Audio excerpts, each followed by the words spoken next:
Hi, it's Ate.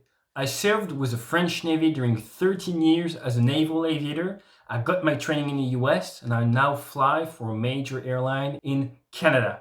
What I'm gonna do in this video is show you how to land a Rafale, an aircraft like this, on the pitching deck of an aircraft carrier and a small one, the Charles de Gaulle, that weighs 40,000 tons.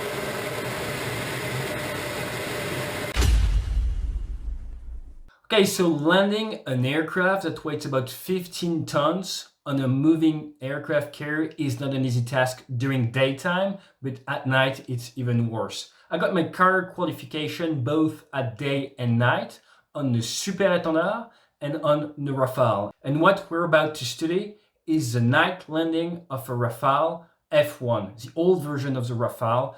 We do have the head-up displays that leaked on the internet. We can see the entire final phase of the landing on the boat at night. And we're gonna go step by step, frame by frame, and I'm gonna teach you how it's done so you can understand exactly what you see in that head-up display.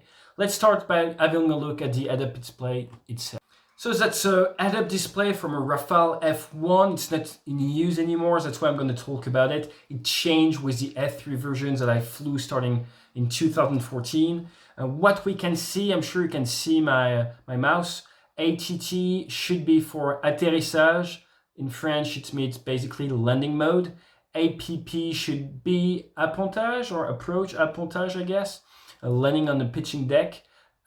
That's the alpha, 17 degrees AOA, angle of attack. In the Navy, we do not fly an airspeed, we fly an angle of attack. And the reason being, you want to have a very specific angle of attack to catch the wires. And we have 3 wires on the pitching deck of the Charles de Gaulle. It's usually 4 wires on the legacy US carriers, 3 on the Ford class, but you want to get the good arresting cable with your hook, and therefore it's not the speed that matters, it's the AOA. So you want to come exactly aligned at the good position. So we do fly AOA in the Navy, and what we use for the Rafale is 16 degrees AOA. So being boxed like that, it means the auto throttle is on, so the pilot does not have to move his left hand. It's automatic, so throttle is going to be automatic and it's going to work in order to maintain 60-degree AOA. It's with the weight today and the aircraft configuration 131 knots. You want to check that to make sure you don't have any AOA issue.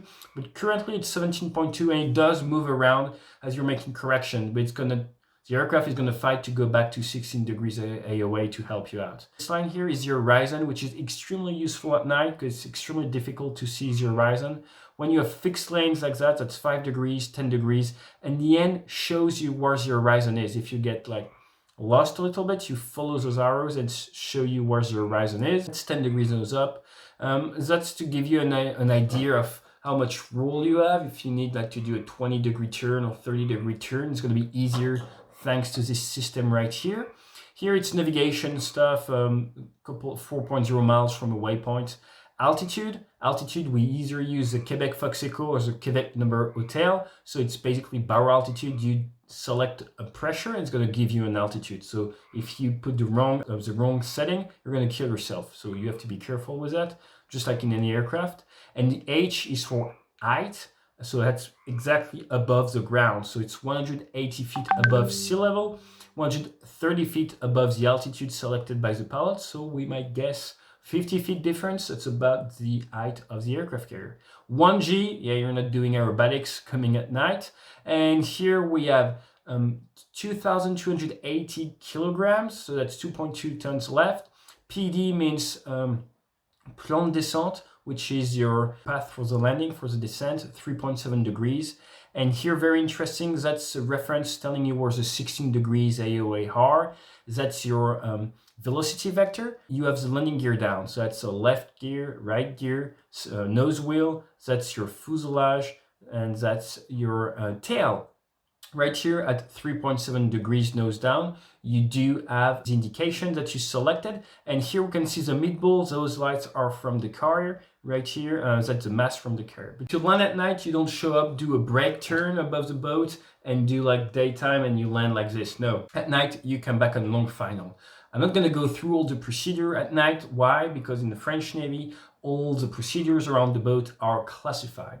They're not with the US Navy, so I could do a video to explain the US Navy procedures. I do have some landings on the USS R.E.S. Truman, but French Navy procedures around the boat are qualified. So what I will tell you is that we approach just like any regular ground controlled approach, what's called a GCA, and we do a CCA, carrier control approach, where we're being given headings, but the altitude has to be checked by the pilot. The ATC does not check your altitude. You are in charge of your own altitude. ATC is going to guide you to line up with the boat, which can be tricky sometimes because the boat moves to get some wind on deck. You want to have between 25 and 30 knots of wind on deck. Why? To mitigate the impact, the velocity when you touch down, and to mitigate all the energies that you're going to have to use to decelerate the aircraft. So you're looking about 25-30 knots of headwind as you land on the boat. Depends on a lot of things. So the boat might have to move around a little bit to give you that. So initially you're going to come and you're going to have to configure the aircraft, put the gear down, flaps not really on the Rafale, hook is down, and you're going to start your descent.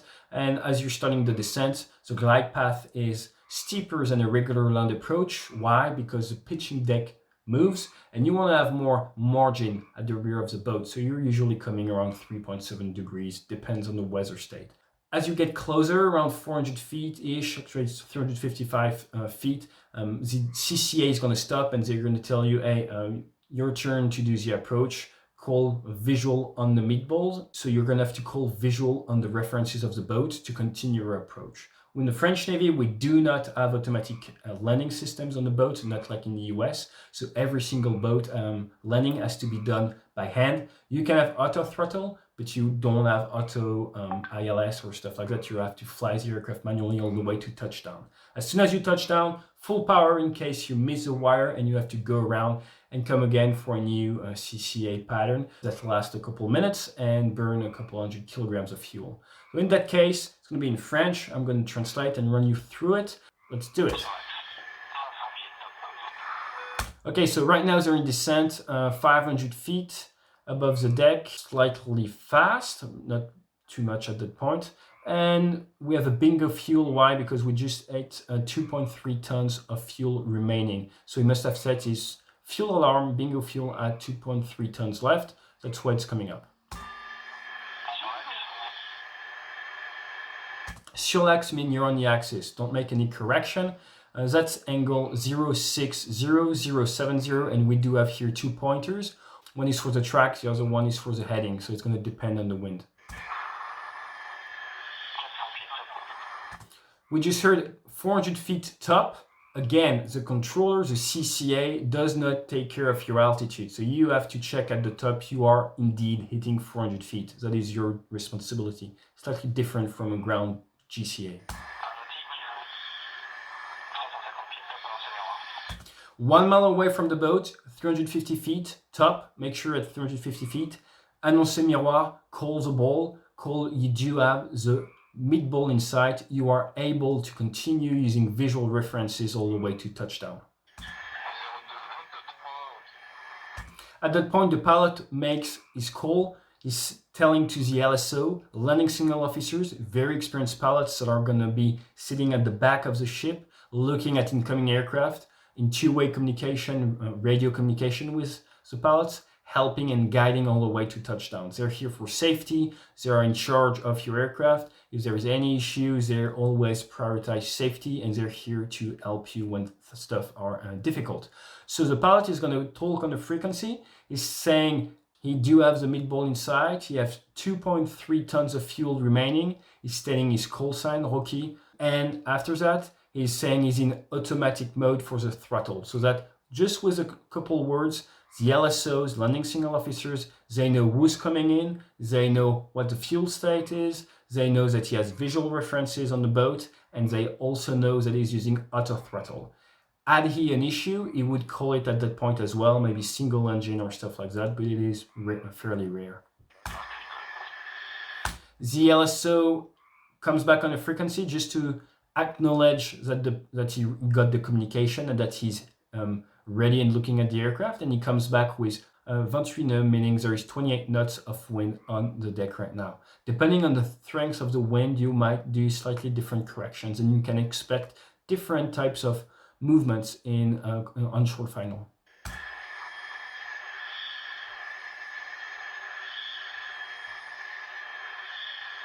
Okay, so it is true, okay? It is really like this. There is not a lot of light. We do not put all the lights on. It's a warship. The goal of the warship is to be undetected, so we do not turn on a lot of light.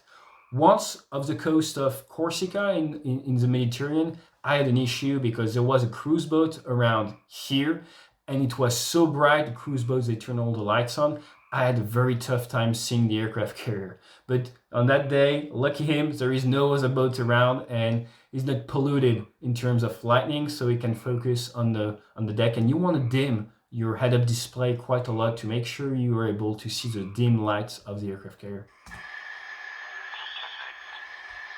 Soutien de nez means basically hold the nose. There are several calls they can do when you're in auto mode, and soutien de nez means basically maintain the nose like this, and lève le nez means put the nose up. And those are corrections because he's getting slightly too low on the glide slope and they don't want to have him come too close to the rear of the boat. Okay, soutien de nez, second time. So you can expect he might maybe ask him to put the nose up if he has to call it again. And right away. So you really have to respond right away. Soutien le nez, holder, and then lève le nez, put the nose up. Why? Because otherwise you might end up just like this. Not good. Lève le nez, that's the fourth time he's asked to put the nose up, so he's doing much more, and now it's doucement, like slowly, because they don't want him to go after the third wire and do what we call a bolter, so miss the 3 wires and have to do a circuit all over again.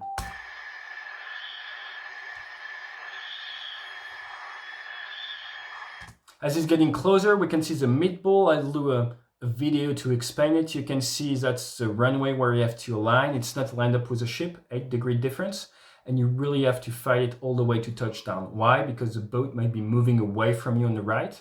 He's at 127 knots, he's about to touch down. What he's going to do as soon as he touches down is go full power. There you go, safe on deck. So the next step, throttle back, put your hook up, and then you look on the right and you're going to see very small lights, and it's personnel on the deck that is going to guide you all the way to your parking spot, and you won't see much. You'll have to trust those guys and their knows their job. Landing on the boat is no one-man job. You have all the staff on the boat, steering the boat into the wind, propulsing the boat at 25-30 knots, taking care of the arresting cables, the LSOs, the meteorological guys, the guys in the control rooms that guide you all the way to 350 feet.